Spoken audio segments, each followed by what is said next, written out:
సంగారెడ్డి జిల్లా సంగారెడ్డి పట్టణంలోని 9వ వార్డులో లబ్ధిదారులందరికీ సన్న బియ్యం పంపిణీ కార్యక్రమంలో ముఖ్య అతిథిగా పాల్గొన్న టీజీఐఐసీ చైర్మన్ నిర్మల జగ్గారెడ్డి ఈ కార్యక్రమంలో 9వ వార్డ్ కాలనీవాసులు మరియు కాంగ్రెస్ నాయకులు లాడ శ్రీశైలం, లాడ బాలు, లాడ మల్లేష్, మణికంఠ మరియు కాంగ్రెస్ నాయకులు భారీ సంఖ్యలో పాల్గొన్నారు.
Nah,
మన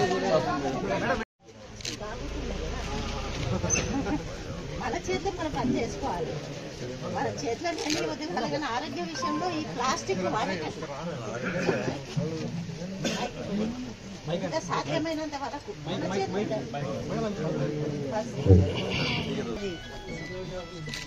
లబ్ధిదారులందరికీ కూడా పేరు పేరున నమస్కరిస్తూ మన ముఖ్యమంత్రి రేవంత్ రెడ్డి గారు 1వ తారీఖు రోజు ప్రారంభించింది ఈ కార్యక్రమం. మరి అన్ని షాపులలో తెలంగాణ రాష్ట్రంలో ఎన్ని షాపులు అయితే ఉన్నాయో అన్ని షాపుల్లో కూడా సన్న బియ్యం ఇవ్వడం కార్యక్రమం ప్రారంభించడం జరిగింది. కాబట్టి మీరందరూ కూడా గమనించండి. ఎవరో వచ్చి ఏదో చెప్తున్నారు, ఇవి సన్న బియ్యం కాదు, దొడ్డు బియ్యాన్ని సన్నగా చేసిందని. మొన్న ముఖ్యమంత్రి గారు, మళ్ళీ ఉత్తమ్ కుమార్ రెడ్డి గారు, అందరు మంత్రులు కూడా సన్న బియ్యం కొంటే 500 బోనస్ ఇచ్చిండ్రు. సన్న బియ్యం పండించిన రైతులకి 500 బోనస్ ఇచ్చి కొన్న ఆ బియ్యాన్నే ఈరోజు సప్లై చేస్తుండ్రు. తెలివి ఉండి మాట్లాడుతారో తెలియక మాట్లాడుతారో తెలుస్తలేదు, కానీ వాళ్ళు ఏదో గొప్ప అనుకుంటున్నారు. ప్రజలందరూ గమనిస్తున్నారు. ఇప్పుడు మీరు పోయి తీసుకొని వండి తిన్నాక తెలుస్తుంది. ఇవి కొత్త బియ్యం మొన్ననే కొన్నారు కదా, కొత్త బియ్యం కొన్ని అమ్మలక్కలకు చెప్తున్నా, తమ్ముళ్ళకి అవసరం లేదు, కానీ కొన్ని నీళ్లు తక్కువ పెడితే బియ్యము మరి మెత్తగా కాకుండా, అన్నం మెత్తగా కాకుండా ఉంటుంది. దయచేసి గమనించండి.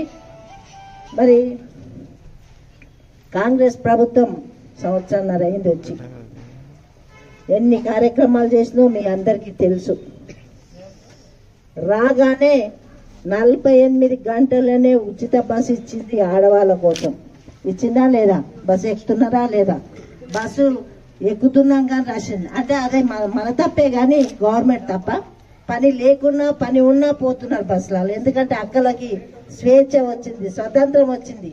మరి ఇంట్లో మగవాళ్ళని చేయి జాపకుండా సంతోషంగా తిరిగి వస్తున్నాం. దేవుళ్ళ కాడికి పోతున్నాం, జాతరలకు పోతున్నాం, పెళ్లిలకు పోతున్నాం, దావత్లకు పోతున్నాం, అక్క చెల్లెలు అమ్మల కలవనికి పోతున్నాం. తప్పేం కాదు. కానీ బయట వేరే వాళ్ళు ఏం ప్రచారం చేస్తున్నారంటే బస్సులు ఫుల్ అయిపోతుంది. అదే కదా ఆనందం. అందరు తిరుగుతున్నారు, అందరు స్వేచ్ఛ వస్తేనే సంతోషం కదా. షాపింగ్ చేసుకున్న వాళ్ళు షాపింగ్ చేస్తున్నారు, బిజినెస్ చేసిన వాళ్ళు బిజినెస్ చేస్తున్నారు, కాలేజీకి పోయే పిల్లలు కూడా ఫ్రీగా పోయేస్తున్నారు. మీరు కడుతున్నారా? ఎవరైనా మగపిల్లలు ఎవరైనా మీ పిల్లలు ఆడపిల్లలకి బస్ ఛార్జీలు ఇస్తున్నారా? ఇస్తలేరు కదా. మరి సంతోషమే కదా. మరి ఎందుకు ఇంకా కూడా వాళ్ళకి అనడానికి నోరు ఎట్లా వస్తుందో తెలుస్తుంది.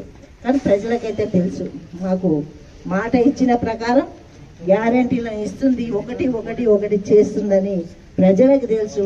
మీరు నమ్మితే చాలు, మీకు అందితే చాలని మేము అనుకుంటున్నాం. అలాగే కరెంటు 200 యూనిట్ లోపల కాలిన వాళ్ళకి, మరి కాల్చిన వాళ్ళకి ఫ్రీ కరెంట్ ఇస్తున్నారా లేదా? తమ్ముళ్ళు కరెంట్ బిల్ కడుతున్నారా? కడతలేరు. సంతోషంగా ఉన్నారా? సంతోషంనా అమ్మ? లేకపోతే బిల్లు కట్టకపోతే 1 రోజు 2 రోజులు అవుతుండే కరెంట్ కట్ చేస్తా అంటే ఎంతో భయం అవుతుండే. మన దగ్గర పైసలు ఉండకుండే. మీ మగవాళ్ళేమో పనుల మీద పోతే మిమ్మల్ని వచ్చి అడిగితే బాధ అనిపిస్తుండే, అయ్యో కరెంట్ లేకపోతే ఏ పని చేసుకోలేమని. ఈరోజు ఆ బాధ లేదు కదా.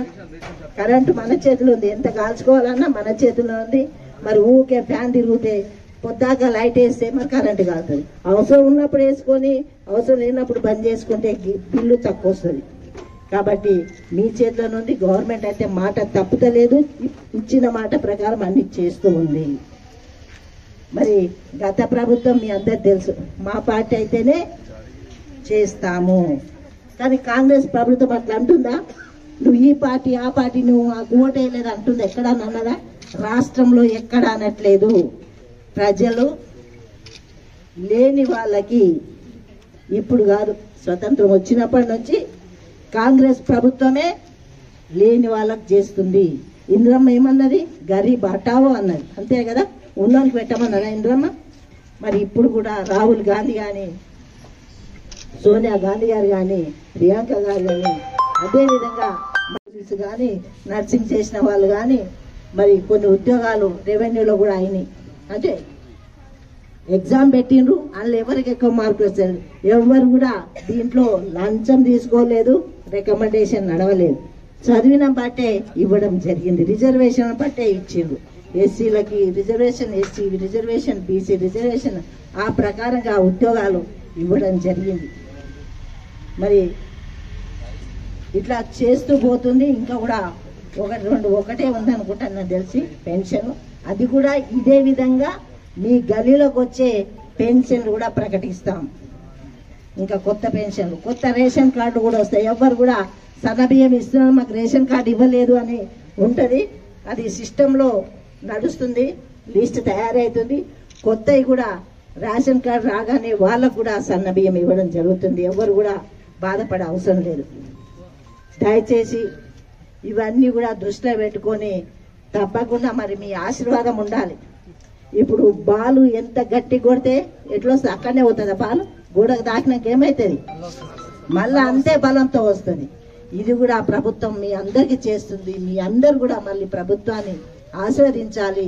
మరి మీరందరూ కూడా ఈ సన్నబియ్యం ఇవ్వడానికి కారణం గత ప్రభుత్వం పురుగులు వస్తుండే చూసిరమ్మా, బియ్యంలో పురుగులు గడ్డ గట్టి పోతుండే. ఇట్లా అవి ఇప్పుతుంటేనే పొడి పొడి పిండి పిండి అయిపోయి ఉండే. చాలా మంది నాకు తెలుసు అవి తినలేరు. ఎట్లా తింటామమ్మా, కళ్ళతో. ఇప్పుడు భోజనం చేస్తున్నా అంటే కండ్లకు ఇంపు అయితేనే కడుపుకి ఇంపు అవుతుంది. కడుపు నిండా తింటాం, కండ్లు మంచిగా అనిపిస్తాయి, కలర్ మంచిగా అనిపిస్తే ఇంకొక బుక్ ఎక్కువ తింటాం. అలాంటి బియ్యం గత ప్రభుత్వం ఇచ్చింది కాబట్టి ఉన్నోడు కొనుక తింటుండే. ఇప్పుడు 50 రూపాయల కిలో సన్న బియ్యం, 50 రూపాయలు ఏడుకెళ్ళి తెస్తాం ఒక కిలో బియ్యం పెట్టాలంటే. కాబట్టి మీరందరూ ఆరోగ్యంగా ఉండాలి, ఆనందంగా ఉండాలి. ముందు ఆరోగ్యం ముఖ్యంగానే ఇలా శోపటం చేసి మనల్ని ముంచి వాళ్ళు పెద్ద కావడం కాంగ్రెస్ ప్రభుత్వంలో ఉన్నది. అలాంటి ధర్మం కాదు. కష్టపడి ప్రజలకు చేసే ప్రభుత్వం. ఆరోగ్య విషయానికి వస్తే కూడా 10 లక్షల వరకు నీమ్స్ హాస్పిటల్ ఉందమ్మా. ఆ అవకాశము తమ్ముళ్ళారా, ఇబ్బంది రావద్దు ఆరోగ్య విషయంలో. వస్తే మాత్రం నీమ్స్లో పోయి అడ్మిట్ కండి. 10 లక్షల వరకు పైసలు మీరు పెట్టవసరం లేదు. ఎంత పెద్ద ఆపరేషన్ అయినా చేపేయడానికి కాంగ్రెస్ పార్టీ ముందుకు వచ్చింది. మీ అందరికీ తెలుసో తెలియదని చెప్తున్నా. ఇలాంటి కార్యక్రమాలు చేస్తూ ఉంది. తప్పకుండా మీ అందరూ కూడా మంచిగా ఉండాలని కోరుకుంటూ మరి రాష్ట్ర ప్రభుత్వాన్ని మీరు ఆశీర్వదిస్తారని తెలియజేసుకుంటూ, సంగారెడ్డి పట్టణం, సంగారెడ్డి కాన్స్టిట్యున్సీ, యావత్ రాష్ట్ర తెలంగాణ తరఫున నేను మన ముఖ్యమంత్రి రేవంత్ రెడ్డి గారికి మీ తరఫున కృతజ్ఞత తెలియజేసుకుంటూ సెలవు తీసుకుంటూ